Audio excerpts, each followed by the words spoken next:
Hi everyone, welcome back to the lectures of business studies. So we were studying the principles of management और हमने last दो lectures में पढ़ा कि क्या क्या कैरेक्टरिस्टिक्स होते हैं इन प्रिंसिपल्स के, क्या क्या डिफरेंसेस होते हैं between principles of management and management techniques, principles of management and the values, and principles of management differentiation with the scientific principles. ठीक है, आज सर हमने समझना है कि सिग्निफिकेंस या इंपॉर्टेंस क्या होती है इन प्रिंसिपल ऑफ मैनेजमेंट की, इन प्रिंसिपल्स की क्या बेसिक सिग्निफिकेंस है और अल्टीमेटली मैनेजर्स को क्या वैल्यू एडिशन और क्या बेनिफिट मिलता है इन प्रिंसिपल से. ठीक है, please write down the heading for today, that is significance और इंपॉर्टेंस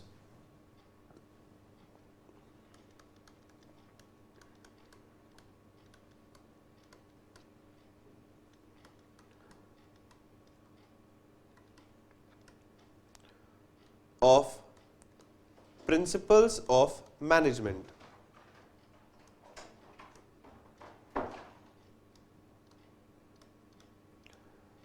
ठीक है सर, समझेंगे इसको सब. एक तो जो प्रिंसिपल्स ऑफ मैनेजमेंट हैं ये एक इंसाइट देते हैं इनटू द ऑपरेशंस. यानी कि अगर एक मैनेजर है, ये जो प्रिंसिपल्स हैं ये डिजाइन कैसे हुए हैं? ये डिजाइन हुए with a lot of past experience. कई सारे मैनेजर्स के पास्ट एक्सपीरियंस को एक्यूमुलेट करके हमने प्रिंसिपल्स को बनाया है. तो ऑब्वियसली जो प्रॉब्लम्स उन मैनेजर्स को आई थी, there is a high probability कि वही प्रॉब्लम्स, वही एग्जैक्ट प्रॉब्लम्स आने वाले फ्यूचर में, यानी कि आने वाले टाइम में मैनेजर्स को आएंगी. इसलिए उन लोगों के लिए वो बेचारे मैनेजर्स जाते जाते एक गाइडलाइन लिख गए कि भाई ध्यान रखना कि काम को डिवाइड कर लेना, it will help you. Discipline रखना एम्प्लॉइज में, it will help you.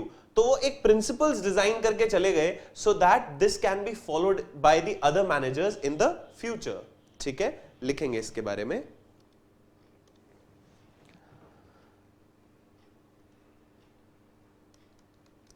The principles of management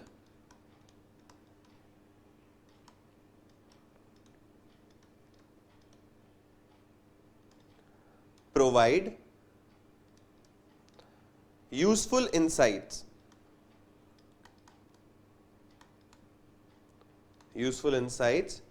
to managerial behavior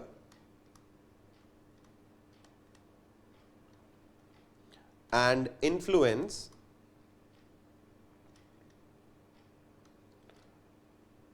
managerial practices.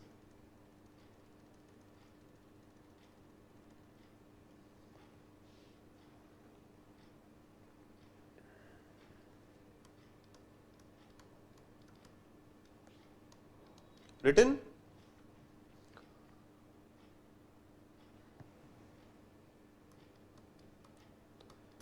उसके बाद है जी principles guide managers in taking and implementing decisions. Clear साहब? ये मैनेजर्स को हेल्प करता है डिसीजन मेकिंग प्रोसेस में, क्योंकि जो प्रॉब्लम्स एक नया मैनेजर फेस करेगा वो ऑलरेडी पास्ट में मैनेजर्स को आ चुकी होगी. एक तो आप इस तरीके से सोच सकते हो इसको.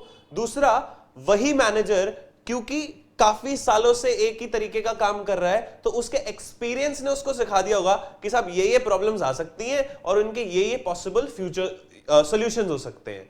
Which means that learning from the past act as a guideline for the future. ठीक है जी, अब समझते हैं इसको आगे.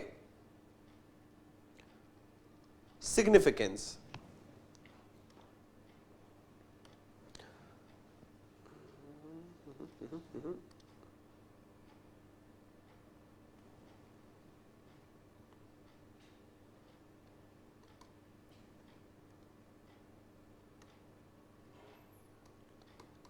सिग्निफिकेंस की जो हम बात कर रहे थे, सब 6 मेजर पॉइंट्स हैं, पॉइंट्स ऑफ सिग्निफिकेंस है, लिखेंगे इसको। Providing managers with useful insights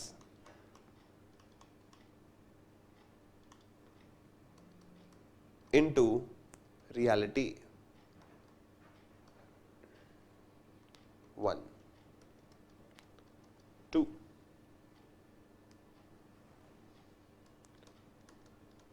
Optimum utilization of resources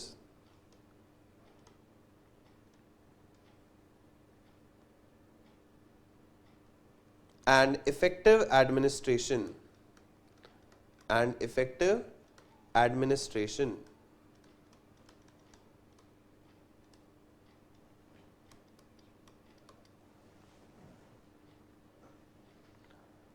next will be scientific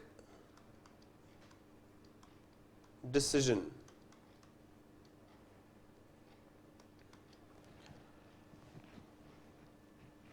पहले लिख लेते हैं फिर समझेंगे इनको। Meeting changing environment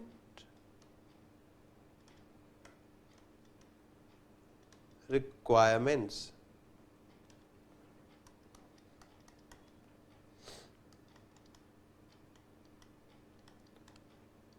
Fulfilling social responsibility.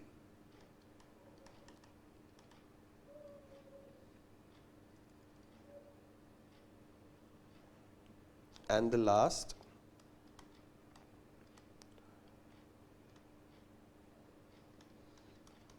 management training, education,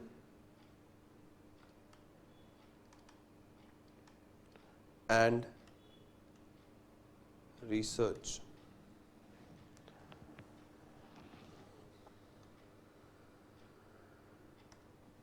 समझते हैं साहब इसको, क्या कहना है इसका? Number 1, it provides manager with useful insights into reality. साहब इनको जरूरी एक्सपीरियंस और फैक्ट्स का एक्सेस मिलता है इन प्रिंसिपल्स से, ठीक है। Second is optimum utilization of resources. Resources का ऑप्टिमम यूटिलाइजेशन हो पाता है, क्यों? क्योंकि हम गलत प्रैक्टिसेस ना करें, इसके लिए हमको प्रिंसिपल्स दिए गए हैं। हमको गाइड किस लिए मिला हुआ है? ताकि हम गलत प्रैक्टिसेस को फॉलो ना करें। गलत प्रैक्टिसेस को फॉलो करने की वजह से आपका टाइम वेस्ट हो सकता है, ठीक है, आप का वेस्टेज ज्यादा हो सकता है ड्यूरिंग प्रोडक्शन प्रोसेस, ठीक है। सो ऑप्टिमम यूटिलाइजेशन का मतलब क्या है? Maximum benefit, maximum output with minimum possible cost, ठीक है।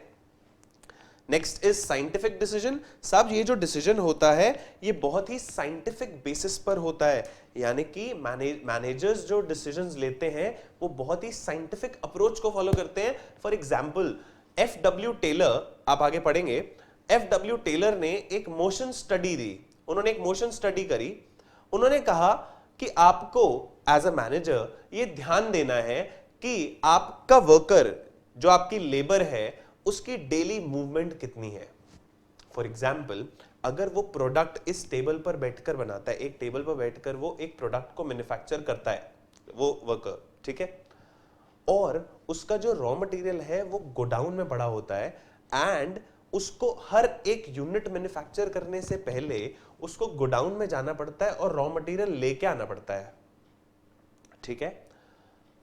अब इससे होगा क्या साहब? After completing each and every unit he will go back and then फिर वो दोबारा से रॉ मटेरियल लेके आएगा, फिर वो कंप्लीट करेगा, फिर जाएगा, फिर आएगा। Sir because of this movement उसका वक्त जाहिर हो रहा है। मैंने आपको बहुत अजीब सा एग्जांपल दिया, जबकि प्रैक्टिकली ऐसा होता नहीं है। मूवमेंट के अंदर बहुत सारी चीजें आती हैं।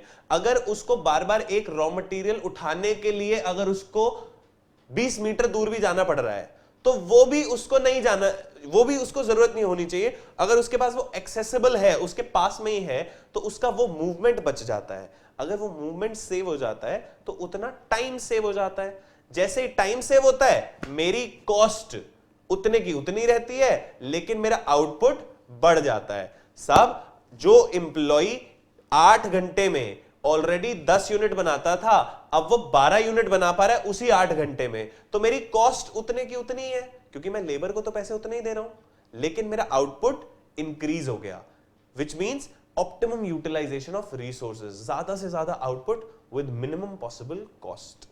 ठीक है। Next is meeting changing environment requirement. ये हम ऑलरेडी बहुत बार पढ़ चुके हैं साहब। हमारा जो इकोलॉजिकल एनवायरमेंट है, जो हमारा पॉलिटिकल एनवायरमेंट, सोशल एनवायरमेंट है, ये बार बार चेंज होता रहता है और कंपनी को जरूरत है कि उसको अडेप्ट करे। अगर आप उसको अडेप्ट नहीं करोगे तो पीछे रह जाओगे, आपके कॉम्पिटिटर्स आपसे आगे निकल जाएंगे, आपका धंधा अल्टीमेटली ठप हो जाएगा। ठीक है।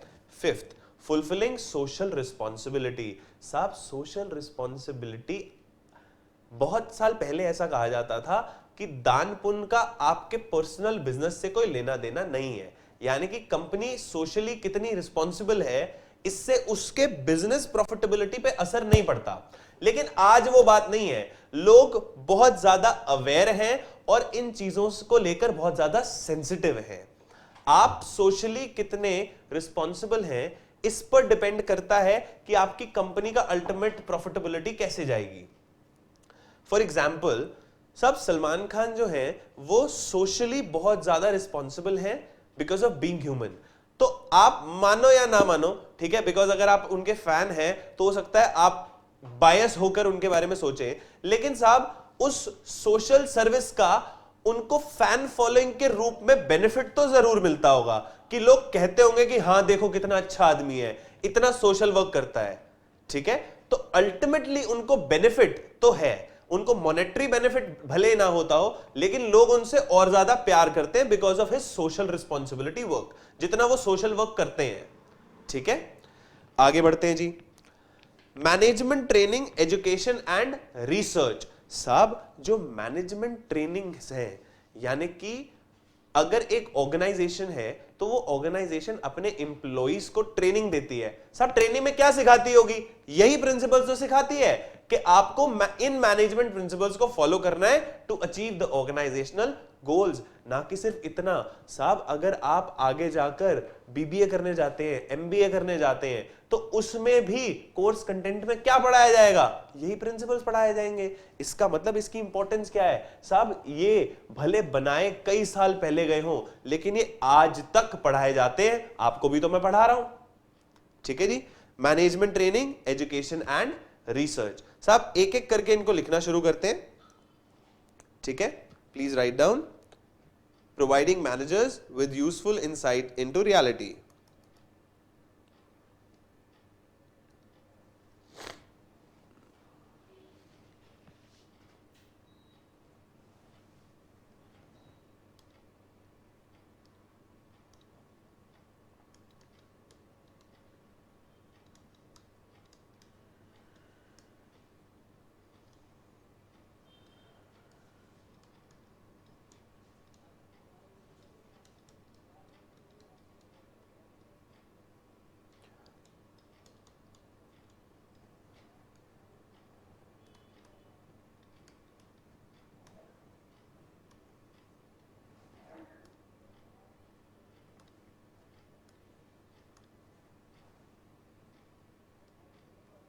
लिखेंगे जी। The principles of management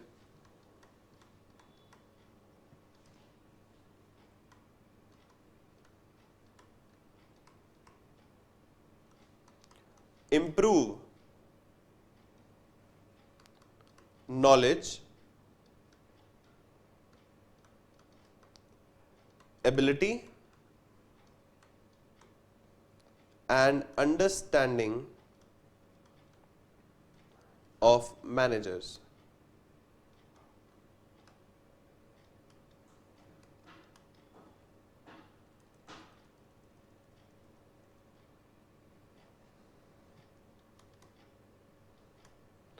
they also provide timely guidance which helps in increased efficiency. साहब क्योंकि ये एक गाइडलाइन ऑलरेडी अवेलेबल है, उनको ये रिसर्च खुद करने की जरूरत नहीं होती, जिसकी वजह से उनकी एफिशिएंसी बढ़ जाती है। ठीक है,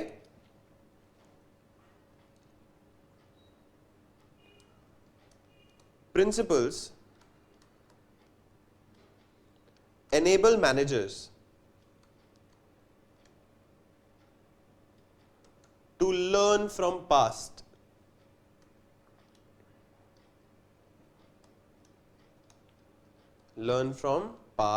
mistakes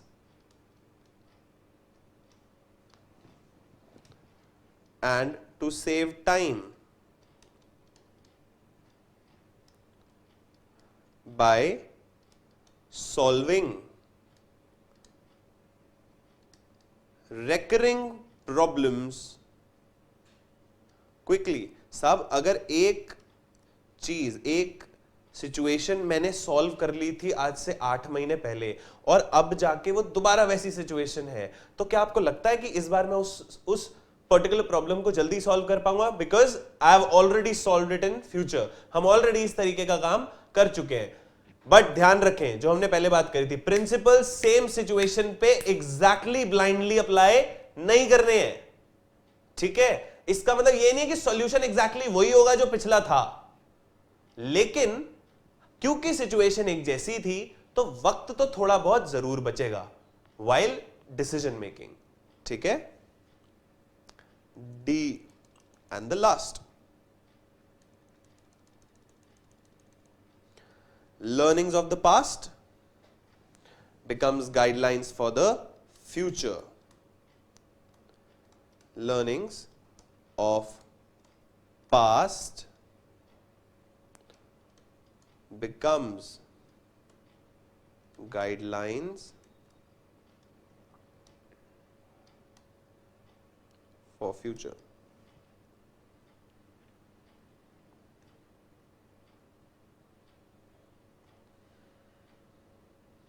चलें सर आगे।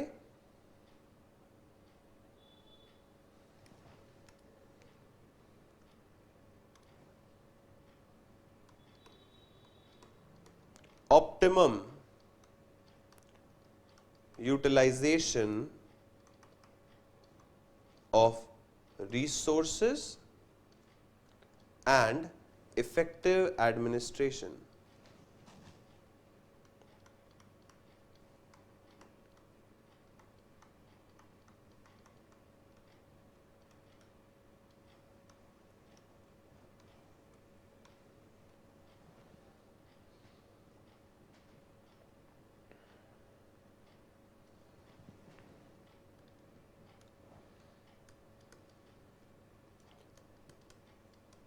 The resources available with a company are limited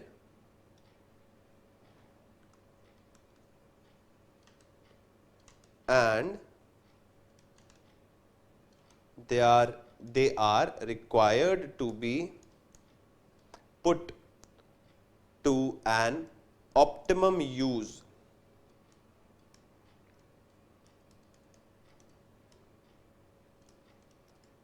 That is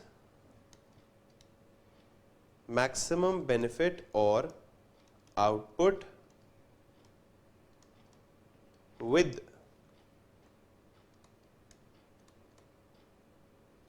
minimum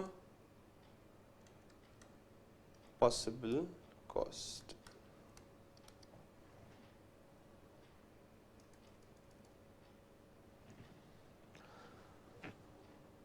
साहब मैनेजमेंट प्रिंसिपल्स ऑलरेडी वो प्रिंसिपल्स हैं जो ट्राइड एंड टेस्टेड हैं। इसका मतलब इसमें वेस्टेज ऑफ रिसोर्सेज नहीं होगा, वेस्टेज ऑफ टाइम नहीं होगा, जिसकी वजह से आपका आउटपुट बढ़ेगा, आपका मुनाफा बढ़ेगा, और इसी को हम क्या बोलते हैं, ऑप्टिमम यूटिलाइजेशन ऑफ रिसोर्सेज। ठीक है, लिखते हैं आगे।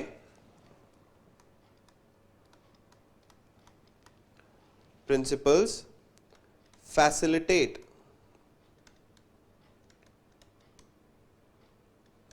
optimum use of resources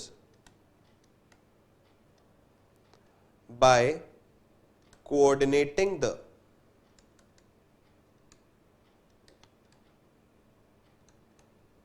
physical, financial,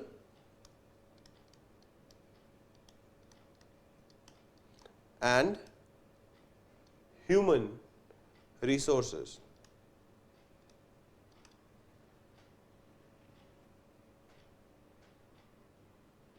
ठीक है जी।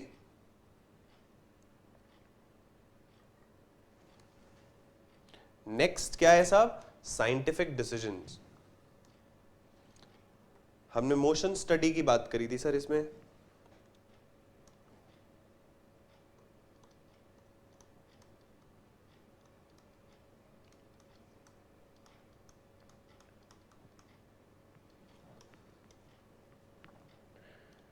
मोशन स्टडी अभी आगे जाके पढ़ेंगे and it's very important. Please write down the management decisions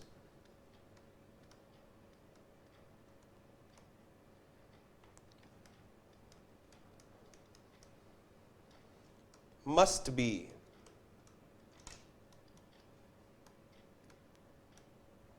based on facts। क्या होने चाहिए साहब, एक तो फैक्ट्स पे बेस्ड होने चाहिए, मस्ट बी टाइमली, टाइम पर होने लिए जाने चाहिए, सब रियलिस्टिक होने चाहिए, subject to measurement and evaluation. समझो, अब आपकी मैनेजमेंट ने जो जो डिसीजंस लिए ड्यूरिंग द ईयर, पहली चीज वो बेस्ड ऑन फैक्ट्स होने चाहिए, उनका कोई बेसिस होना चाहिए कि साहब आपने क्यों लिया, उसके पीछे कोई लॉजिकल रीजनिंग होनी चाहिए। ठीक है। दूसरा, वो डिसीजंस टाइमली लिए जाने चाहिए। अगर वो टाइमली नहीं लिए गए तो वो डिसीजन जितना मर्जी अच्छा हो, अगर उसका टाइम निकल गया तो उसका इंपैक्ट जीरो होगा। ठीक है साहब, रियलिस्टिक होने चाहिए, based on the real situation. And last, जब उस डिसीजन का इंपैक्ट होगा तो आपको उस इंपैक्ट को मेजर करना चाहिए और इवैल्यूएट करना चाहिए। तो ये चारों चीजें एनेबल कर देती है आपके मैनेजमेंट प्रिंसिपल्स। मैनेजमेंट प्रिंसिपल्स चारों चीजें इंश्योर करता है कि आपके मैनेजमेंट डिसीजंस टाइमली हो, बेस्ड ऑन फैक्ट हो, रियल हो, और उनका अंत में इवैल्यूएशन भी हो। ठीक है, चलते हैं जी आगे। B, management principles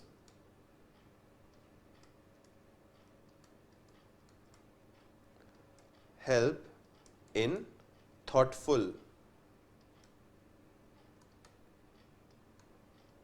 decision making।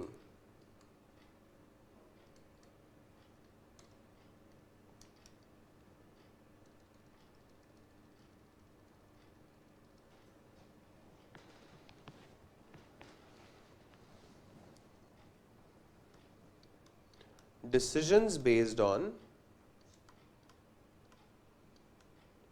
principles of management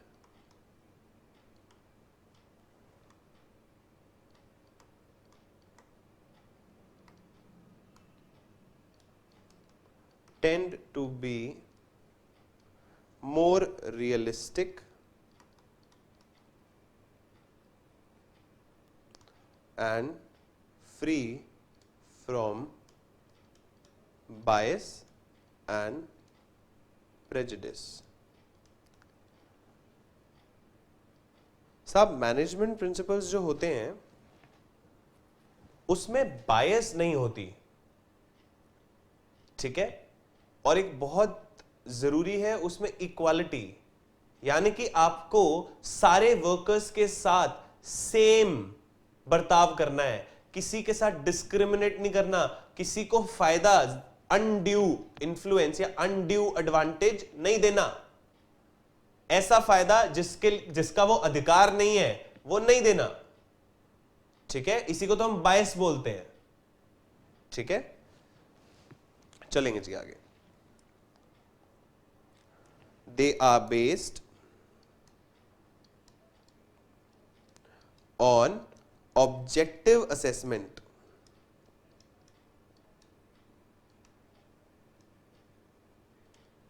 of the situation.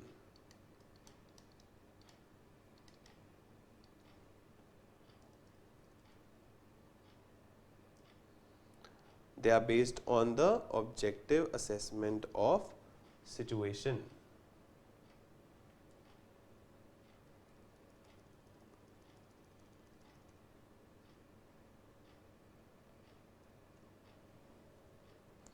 Example, sir हमने मोशन स्टडी की बात करी थी। Motion study analysis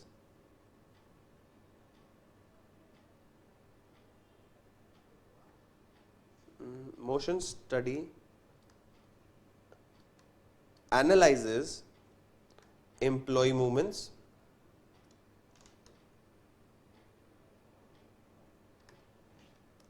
in depth at the time of execution of job.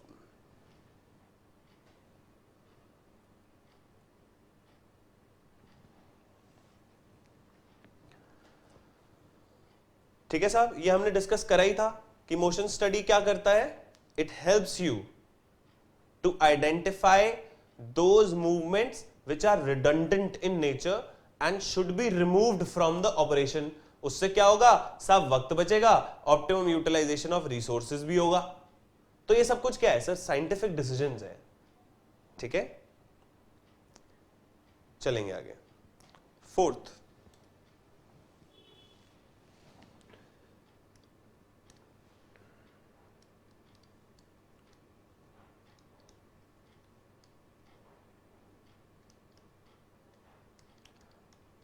meeting changing environment requirements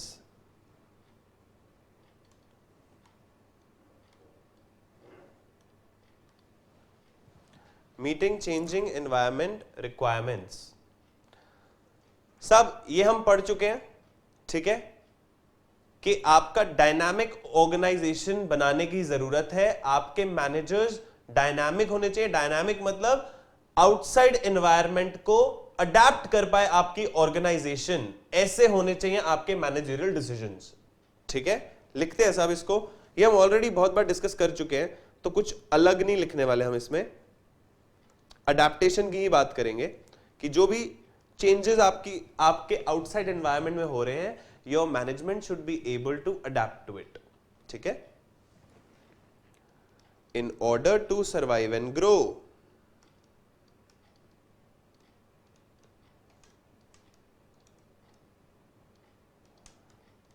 it is compulsory for an organization to continuously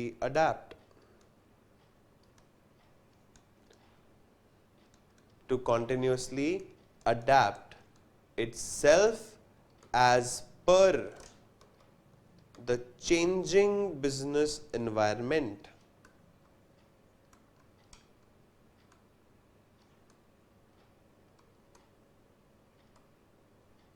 क्या जरूरी है साहब, ताकि चेंजिंग बिजनेस एनवायरनमेंट को आपको अडेप्ट करने में मदद मिले, इसलिए आपको मैनेजमेंट प्रिंसिपल्स को फॉलो करना जरूरी है। ठीक है, अब देखते हैं एग्जाम्पल की अगर मैं बात करूं तो Nokia is a very good example. सब नोकिया के प्रोडक्ट्स अब दोबारा से लॉन्च होने शुरू हो गए हैं, बट नोकिया के फेलियर का रीजन क्या था?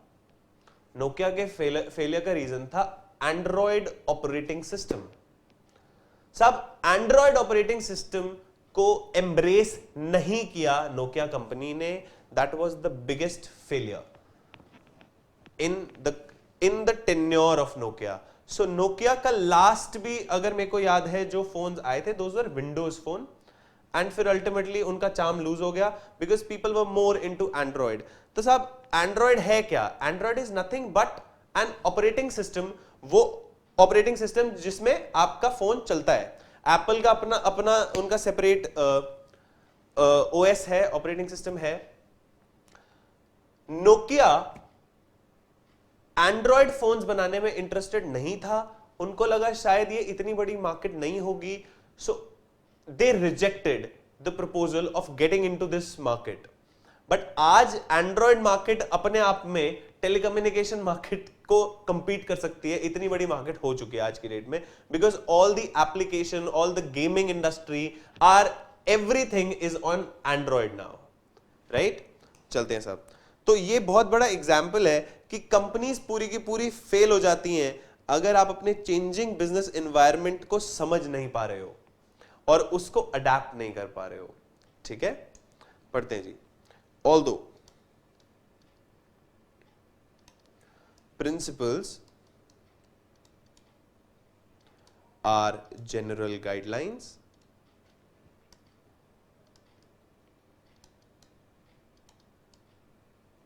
they are flexible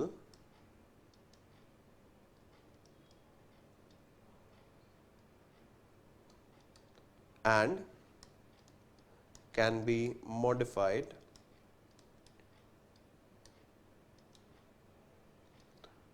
to meet the dynamic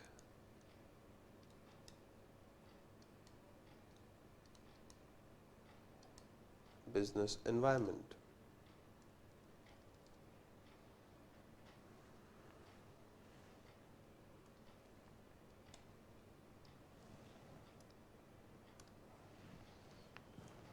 C, management principles provide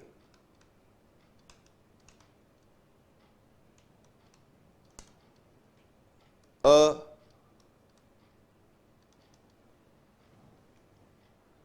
dynamic leadership that helps the organization to implement the changes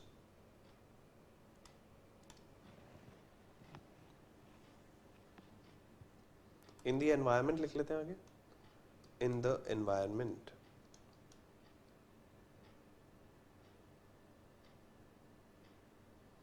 changes in the environment, please write down।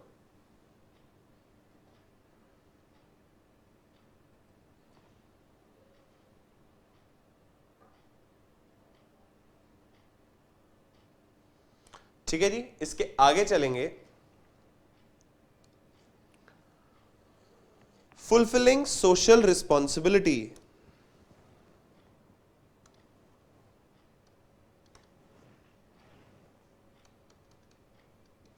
fulfilling social responsibility।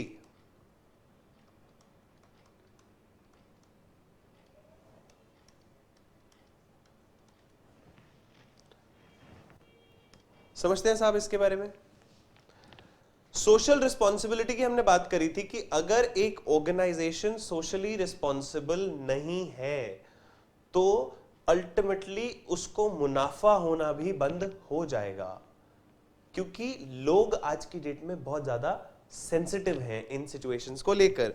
यानी कि अगर एक company environment के साथ बुरा बर्ताव कर रही है, अगर एक कंपनी अपने एम्प्लॉइज के साथ बहुत बुरा बर्ताव कर रही है तो अल्टीमेटली उसके कस्टमर लूज होने शुरू हो जाएंगे। जैसे ही उनके कस्टमर अवेयर होंगे इन सिचुएशंस के बारे में, वो कहेंगे नहीं साहब ये तो बहुत खराब कंपनी है, भले जितना मर्जी अच्छा प्रोडक्ट बनाती हो, ये अपने लोगों के साथ गंदा बर्ताव करते हैं, इसलिए हम इनका प्रोडक्ट नहीं खरीदेंगे, भले मेरे को 10 रुपए महंगा लेना पड़ जाए प्रोडक्ट बाहर से। ठीक है, तो इसका मतलब आज की डेट में कस्टमर बहुत ज्यादा सेंसिटिव, अवेयर और कॉन्शियस है इन चीजों को लेकर कि अगर एक ऑर्गेनाइजेशन लार्जर स्केल पर बुरा काम कर रही है तो साहब हम उनका प्रोडक्ट नहीं लेंगे, जो मर्जी हो जाए। ठीक है, लिखते हैं सर इसके बारे में। The increased awareness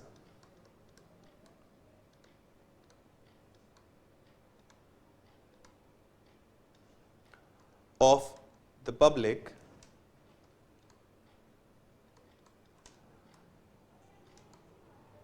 has made it mandatory for the business firms to fulfill their social responsibility.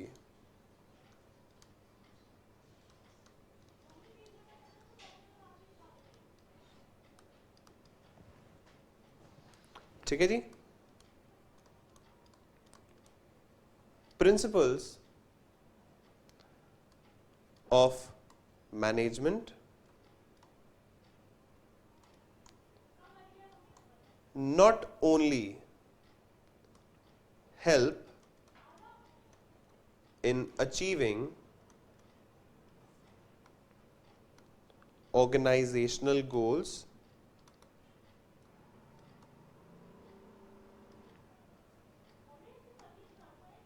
but also guide managers in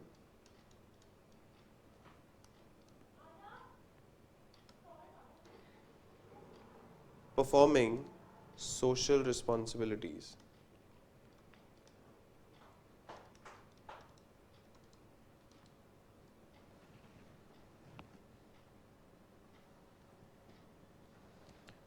ठीक है सर, एग्जाम्पल लिख लेते हैं।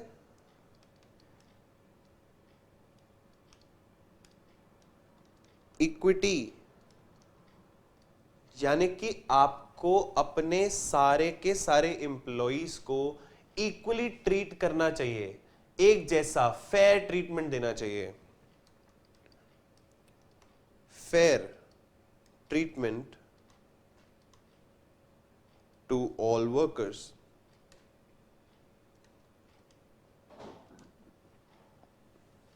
क्लियर? यानी कि आज की डेट में बहुत जरूरी है एक ऑर्गेनाइजेशन के लिए कि वो अपने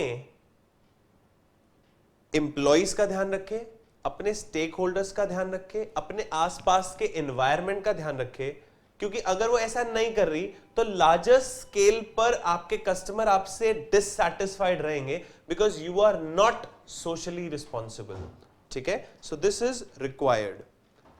लास्ट पोर्शन हमारा 6th लिखेंगे सर, मैनेजमेंट ट्रेनिंग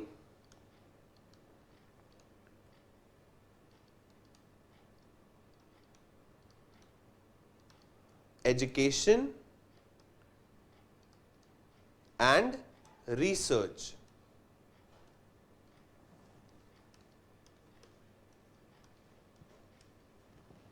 हेडिंग लिखिए। सब अब ये समझना है कि ये जो मैनेजमेंट प्रिंसिपल्स है इनका यूटिलाइजेशन मैनेजर्स को ट्रेन करने के लिए भी होता है। यानी कि जब एक कंपनी अपने मैनेजर के लिए ट्रेनिंग रखती है तो उसको क्या सिखाती है? सब इन्हीं प्रिंसिपल्स को सिखाते हैं, इन्हीं प्रिंसिपल से रिलेटेड टेक्निक्स को सिखाते हैं कि how to improve their performance और उनकी परफॉर्मेंस के थ्रू एम्प्लॉइज की परफॉर्मेंस कैसे इंप्रूव करें ताकि अल्टीमेटली ऑर्गेनाइजेशनल ऑब्जेक्टिव्स अचीव हो जाए। ठीक है, और अगर आप बीबीए करने जाते हैं, एमबीए करने जाते हैं, तो वहां पे क्या पढ़ाएंगे साहब मैनेजमेंट के लिए? एक मैनेजमेंट ऑफ बिजनेस एडमिनिस्ट्रेशन के कोर्स में आपको क्या पढ़ाया जाएगा साहब? यही प्रिंसिपल्स पढ़ाए जाएंगे। और अभी आप क्या पढ़ रहे हैं? यही प्रिंसिपल्स पढ़ रहे हैं। समझ में आ रही है आपको बात? तो हालांकि ये प्रिंसिपल्स इतने साल पहले डिजाइन और डिवाइस किए गए थे, लेकिन आज भी ये वैलिड हैं, इसलिए आज तक आप इनको पढ़ रहे हैं। ठीक है, लिखेंगे इसके बारे में। The principles help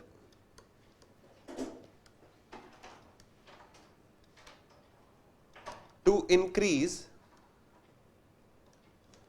knowledge and are used as a basis for management training,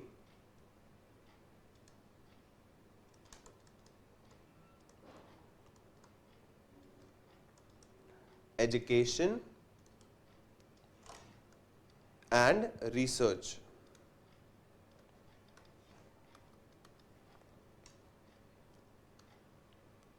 Due to this reason,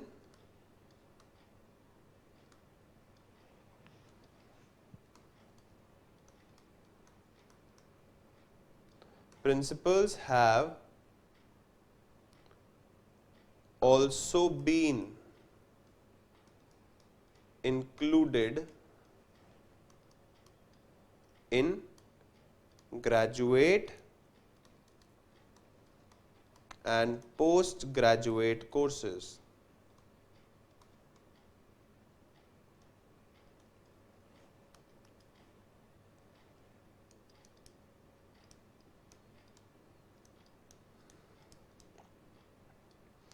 These principles enable refinement of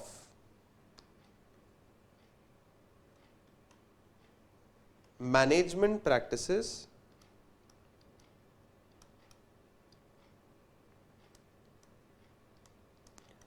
and facilitates development of new management techniques. ठीक है जी, मतलब यही टेक्निक्स और यही प्रिंसिपल्स हैं जो आप और डिटेल में चैप्टर्स में पढ़ेंगे। ठीक है, फटाफट एक अगर क्विक रिवीजन देखें तो साहब क्या क्या सिग्निफिकेंस और इंपॉर्टेंस थी। मैं यहां पे ओपन कर देता हूं। इंपॉर्टेंस क्या क्या थी हमारे मैनेजमेंट प्रिंसिपल्स की जो हमने डिस्कस करी। Number 1, providing managers with useful insights into reality, यानी कि मैनेजर्स को हेल्प मिलता है किस चीज के लिए? हेल्प किस चीज के लिए होती है मैनेजर्स को? उनको पास्ट एक्सपीरियंसेस से लर्निंग मिलती है, सो दैट वो फ्यूचर में अगर कभी सेम प्रॉब्लम आती है तो उसको इजीली सॉल्व कर पाते हैं। ठीक है, सेकंड हमारा क्या था sir? Optimum utilization of resources. Optimum utilization of resources का मतलब कम से कम कॉस्ट में मैक्सिमम पॉसिबल आउटपुट। ठीक है, उसके बाद थर्ड पॉइंट हमारा क्या था? Third was scientific decisions. Just a sec, I am opening the page.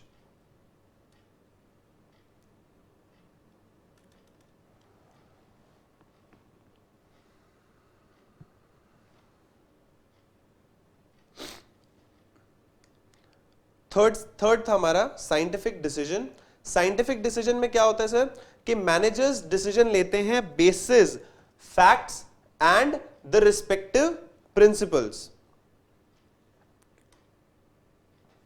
ठीक है जी, उसके बाद fourth was meeting changing environment requirement, यानी कि चेंजिंग एनवायरमेंट से आपको अडेप्ट करना पड़ता है, अदरवाइज आपका कंपेटिटिव एज जो है वो लूज हो जाएगा एंड आपके कॉम्पिटिटर्स आपसे आगे निकल जाएंगे। ठीक है, fifth is fulfilling social responsibility, यानी कि an organisation is required to be socially responsible. And the last is that these principles are used for management training, education and research. ठीक है सर, आज के लिए इतना ही। We'll take up the rest of the chapter in next classes. ठीक है, till then bye bye, thank you.